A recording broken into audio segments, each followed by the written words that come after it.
Okay, so I just woke up. Obviously, I didn't get any rest, but I got some sleep.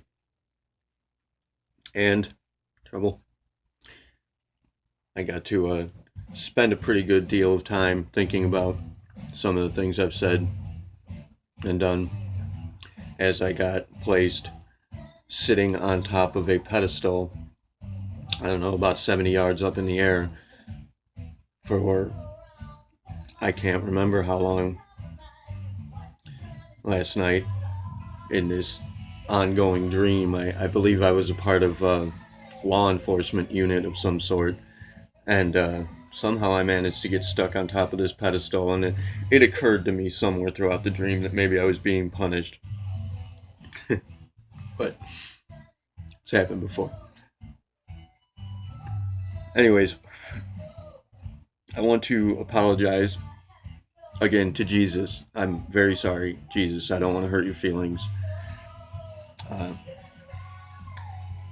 I'm not sure that you've done anything personally for me, but you have done a lot for people that I work with, apparently, from what they tell me. So, Jesus, I'm sorry. I didn't mean to say fuck you. When I said fuck you, I was kind of talking to the dude who was suggesting that you were gonna, you know, kick my ass for the most part if I didn't, you know, become a subservient Christian. Now, I have to speak to this theism and atheism thing because you're waving banners. You're you're walking through the world waving flags that propose you as a certain sort of person or on a certain side of an opposing force or opposing forces rather. I have one flag, one banner. That's the only banner I'm ever going to wear. That's the only banner I'm ever going to follow, and it supersedes all of yours.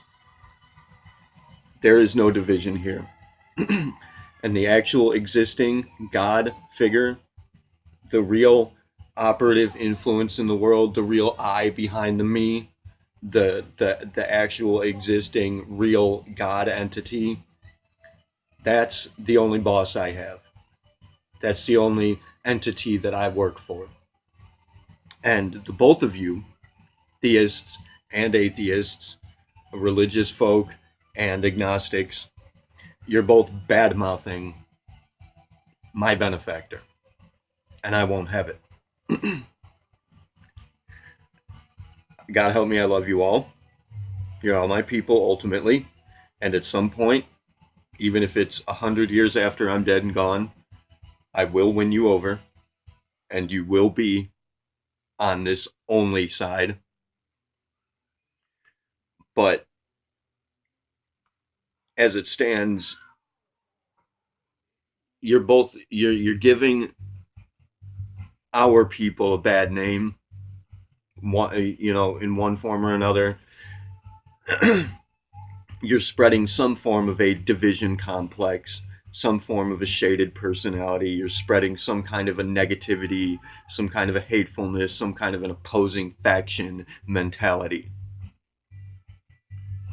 And wherever that is, wherever it happens to be, under whatever causes and clauses you happen to be doing that, it's wrong. It's always going to be wrong, no matter what, no matter who you're fighting against. If you're fighting against a person or a type of person, you're wrong. And they're wrong. And so far, you're all wrong.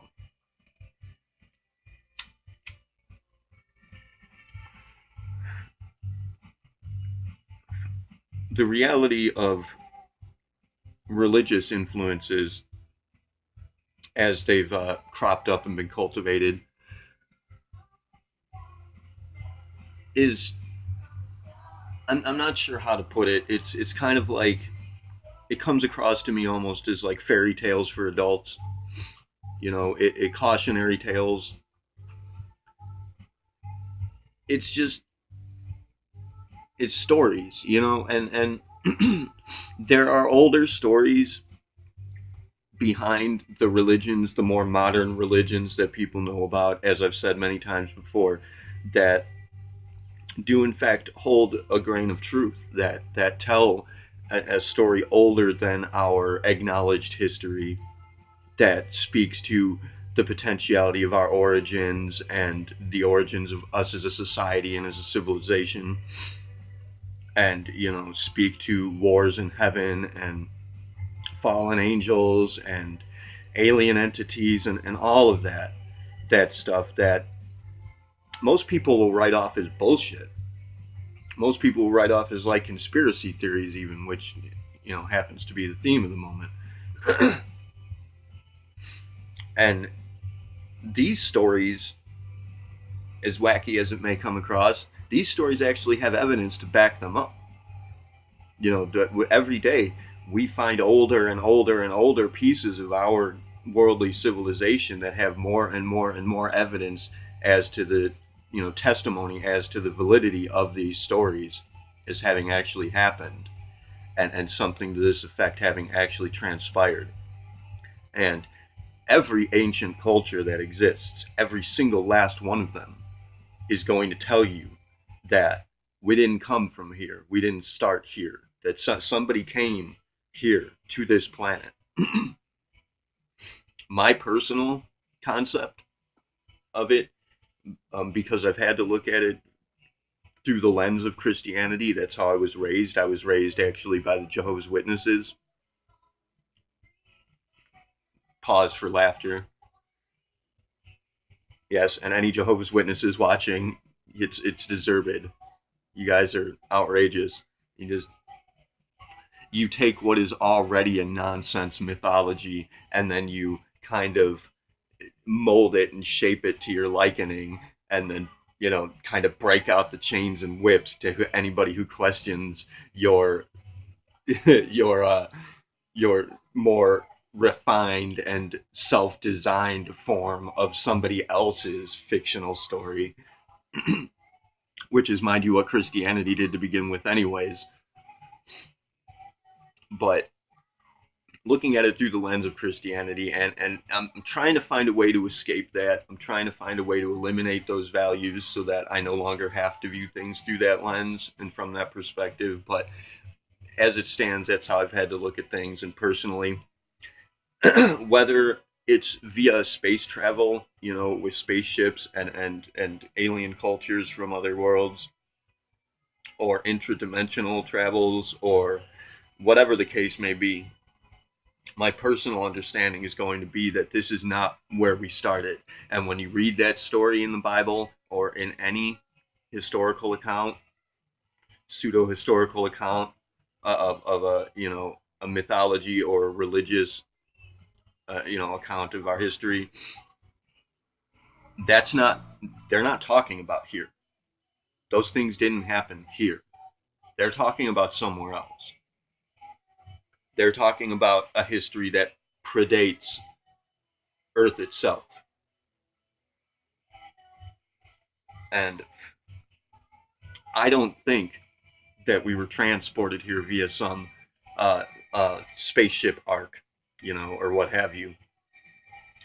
I think that we are kind of trapped in a microcosm. I think that we are in a world that exists within another world.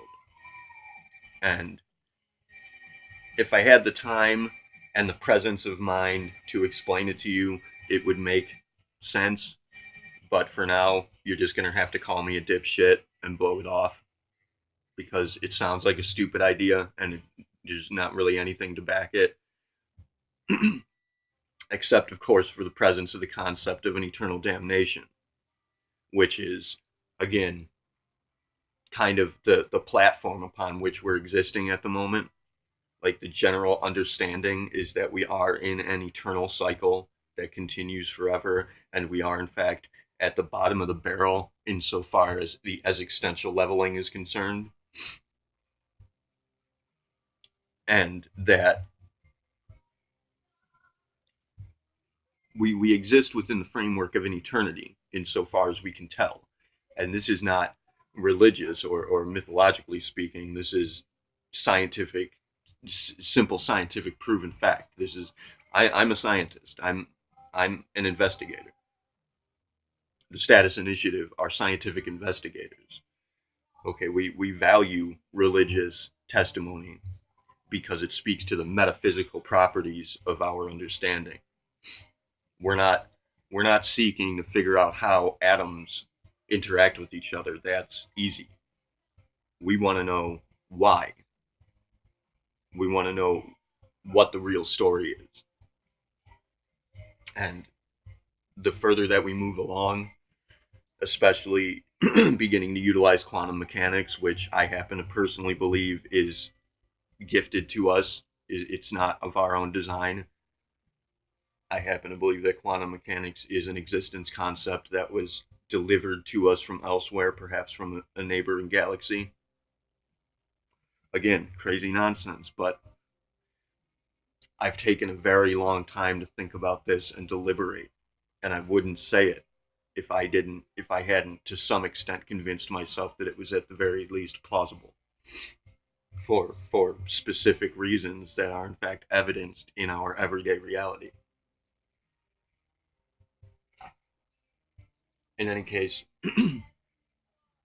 the further along that we move and the more that we learn, scientifically speaking, the more accustomed we become to understanding the mechanics of our existence, the more and more these mythologies turn out to be truer and truer and make more sense. So it is, in fact, the nature of our circumstance that both the theology and atheism are correct to a certain extent,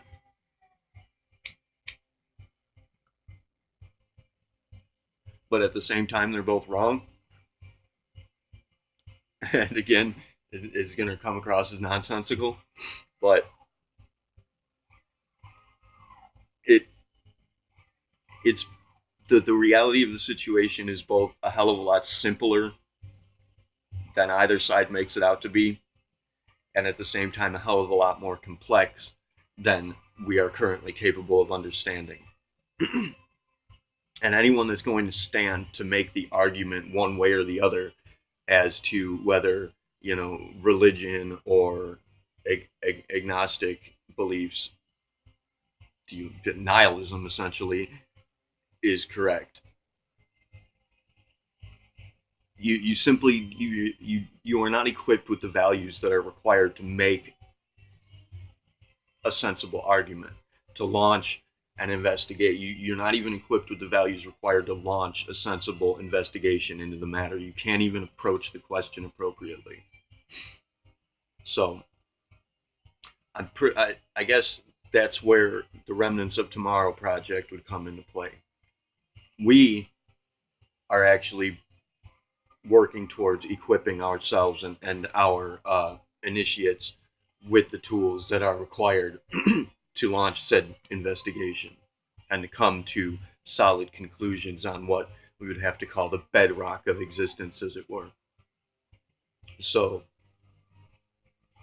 I suppose all I could say is jump on board with that. If you want to make your argument, either side, I'll back you.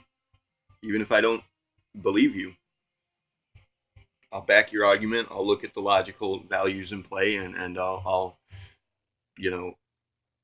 I'll act as a I'll act as a adjudicator or a lawyer in this courtroom of existence, and I will help to for us to come to a sensible conclusion and understanding collectively, and we can work together to come to real solid conclusions. And I apologize for being an asshole about it in my last video.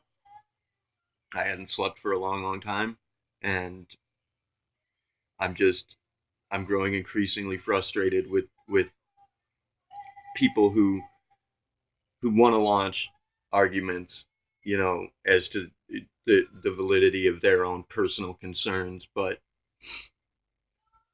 still have cognitive dissonance in play, whereas they are unwilling to and incapable of incorporating, somebody else's side of the story. They can't. And where it comes to religion, we speak to one soul, the hashtag one soul thing.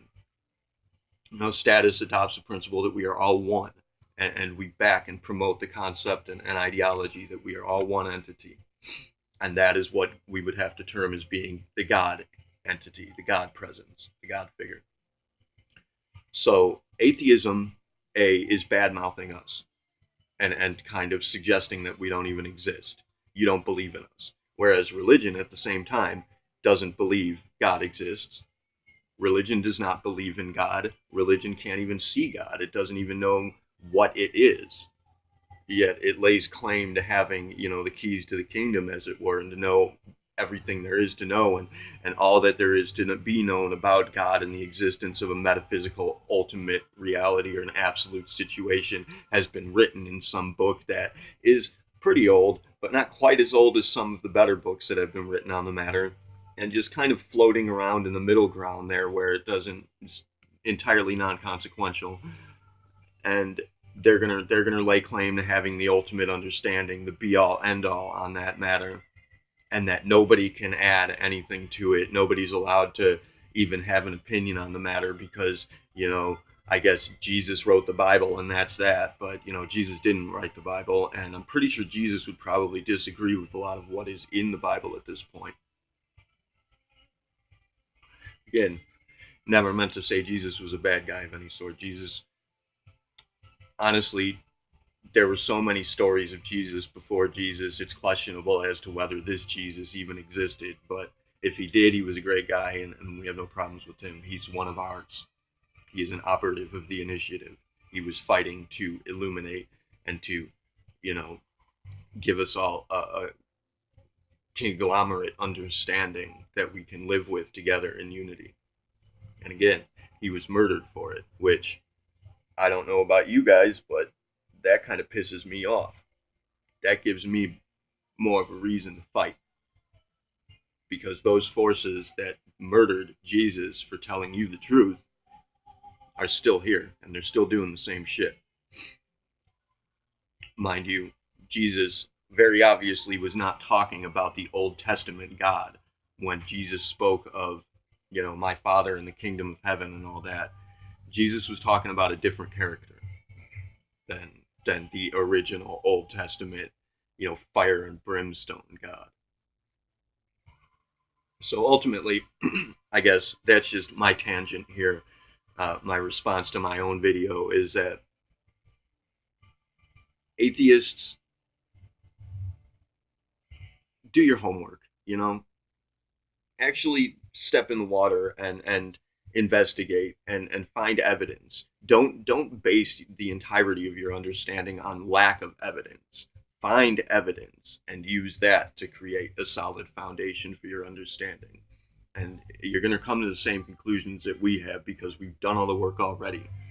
It's very difficult to bring you guys all up to speed. Religious people, theists, you don't have the first fucking clue as to what you're talking about. You don't even understand what the concept of God really is. So you have no place, pointing the finger at anybody and suggesting that Jesus is going to punish anybody for anything. That's tisk tisk. That's a no-no. Lay off. In any case, I guess ultimate conclusion here, trying to bring it under 20 minutes. It's remarkable how similar Pat Benatar's style of music is to Mary Elizabeth McGlynn. Take a look at that. Kila Salai, Tervayune Siari, Namaste.